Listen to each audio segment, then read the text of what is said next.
सिफ्ट्रिएक्सोन लगाई जो बड़ी बेसिक दवा है, तो उसके बाद भी मरीज को एकदम से राइगर ये होने लगा। तो पर आपने कोई बड़ा बेसिक ही इंजेक्शन लगा दिया, और बड़ा बेसिक इंजेक्शन लगा करके अगर एकदम से मरीज सीरियस होने लगे, या मरीज का दम फूलने लगे, या मरीज की बेहोशी आने लगे, या मरीज को झटका आने लगे, या मरीज को राइगर्स आने लगे, तो क्या करो और ऐसा क्यों होता है?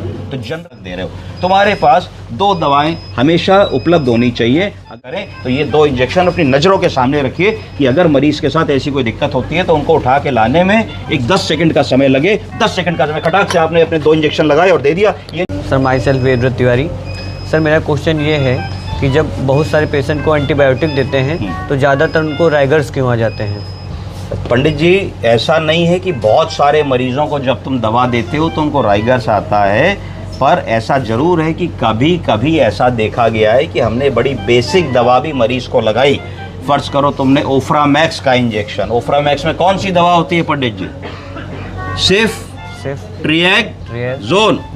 कौन सी? सिफ्ट्रिएक्सोन है ना, सिफ्ट्रिएक्सोन लगाई जो बड़ी बेसिक दवा है, तो उसके बाद भी मरीज़ को एकदम से राइगर ये होने लगा।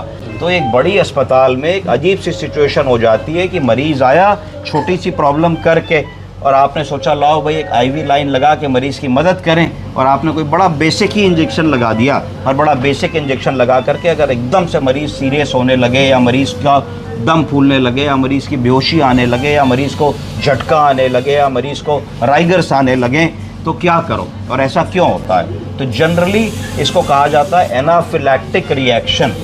हम सब के शरीर में जब कोई भी ड्रग दी जाती है तो हर आदमी का शरीर उस पर्टिकुलर नई दवा के लिए इनडिफरेंटली बिहेव कर सकता है।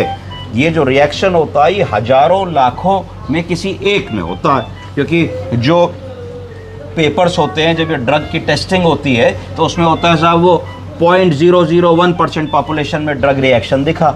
टीकों में भी होता है, वैक्सीन में भी होता है, तो ये तो बहुत कम नंबर है। पर वो कम नंबर वो 1 लाख का एक व्यक्ति किस डॉक्टर, किस पैरामेडिकल स्टाफ की किस्मत में लिखा हो, ये किसी को भी पता नहीं होता है।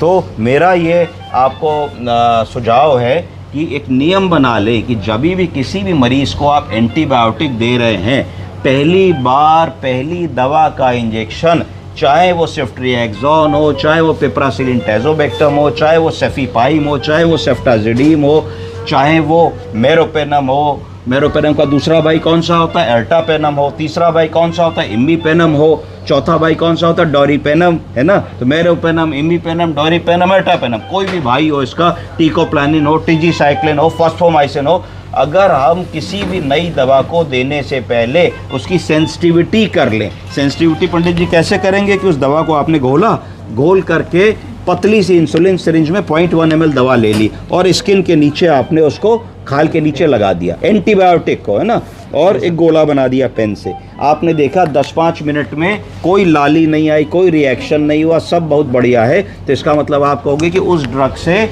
इस मरीज को सेंसिटिविटी नहीं है।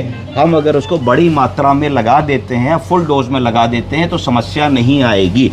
दूसरा काम मैं क्या बताता हूँ? दूसरा काम ये बताता हूँ कि अगर मान लीजिए आपको किसी को मेरोपेनम लगाना है, तो आप लोडिंग डोज में अगर 2 ग्राम लगाने की आपका डॉक्टर कहता है कि 2 ग्राम लगाओ, तो उसको 2 ग्राम को 10 ml की सिरिंज में डिज़ोल्व करके लगाने से बेटर होगा कि उसको 100 ml में डाइल्यूट कर लो।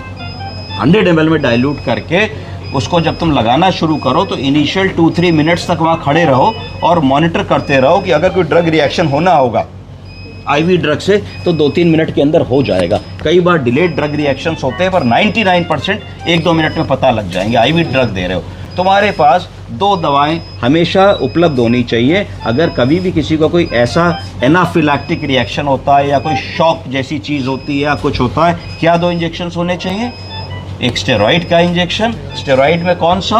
हाइड्रोकॉर्टिसोन या डेक्सामेथासोन या मिथाइल प्रेडनिसोलोन, तीनों में से कोई एक इंजेक्शन होना चाहिए। और एक एंटी एलर्जिक रिएक्शन, साधारण एविल का इंजेक्शन होता है, सब अस्पतालों में उपलब्ध होता है। आप हमेशा जब भी काम ऐसा करें तो ये 2 इंजेक्शन अपनी नज़रों के सामने रखिए कि अगर मरीज़ के साथ ऐसी कोई दिक्कत होती है तो उनको उठा के लाने में एक 10 सेकंड का समय लगे। 10 सेकंड का समय खटाक से आपने अपने 2 इंजेक्शन लगाए और दे दिया। ये नहीं कि आप 100 दवाओं में ढूंढ रहे हो कि भाई इसमें एविल कहाँ ढूंढे और डेक्सोना कहाँ ढूंढे, ये नहीं होना चाहिए। तो इस तरीके से अगर आप करोगे तो रिलेटिवली रिस्क तो देखो हर चीज़ में, स्कूटर से जा रहे हो तो भी रिस्क है, हेलमेट लगा के जा रहे हो तो भी रिस्क है, बिना लगाए जा रहे हो ज़्यादा रिस्क है। तो जो भी चीज़ें हैं अगर क्लोज विसिनिटी में होंगे, प्रोटोकॉल तरीके से करोगे, और अगर कोई गलती भी हो जाती है आपके हाथ से और कोई आपको डांटता है, कोई आपको कहता है शिकायत करेंगे, तो आप कह सकते हो हुजूर जो दंड हो दे दीजिए, पर देखिए मैंने तो साहब पहले स्विफ्ट रिएक्सॉन को घोल करके सेंसिटिविटी करी, गोला बनाया पेन से, देखा 5 मिनट तक कोई रिएक्शन नहीं आया, कोई इंड्यूरेशन नहीं था, कोई लालीपन नहीं था। उसके बाद भी साहब मैंने 100 ml में डाइल्यूट करके धीरे धीरे लगाया, मैं लगा रहा था तो देखिए ये हो गया। साहब क्या मुझसे मिस्टेक हो गई बता दीजिए। तो अगर आप सही हैं, अगर आपने प्रोटोकॉल को फॉलो किया है, तो कोई भी आदमी आपकी गलती अगर निकालना भी चाहेगा तो ज़बरदस्ती नहीं निकालेगा, क्योंकि वो आपका दुश्मन नहीं है। वो अगर चीज़ आपसे अप्रेंटली गलत हुई है तो उसको पॉइंट आउट करने के लिए भेजा गया है, पर अगर आप सही बात लिखते हो, सही बात करते हो, तो वो आपको अन्यथा परेशान नहीं करेगा। तो हमेशा ध्यान रखिए, प्रोटोकॉल में जो सिखाया है, किताब में जो लिखा है, लिटरेचर में जो दिया हुआ है, उस तरीके से अगर हम लोग चलेंगे तो हमारी मिस्टेक मिनिमाइज हो जाएगी। देखो हो तो किसी से भी सकती है, पर मिनिमाइज हो जाएगी। हम लोग रॉबोट्स नहीं है, इंसान है। मिस्टेक हो सकती है पर मिनिमम मिस्टेक हो, और जो काम कर रहे हैं उसको प्रोटोकॉल से डिविएट ना हो। बस ये 2 काम करना बहुत ज़रूरी है। ठीक है, ठीक है, थैंक यू सर।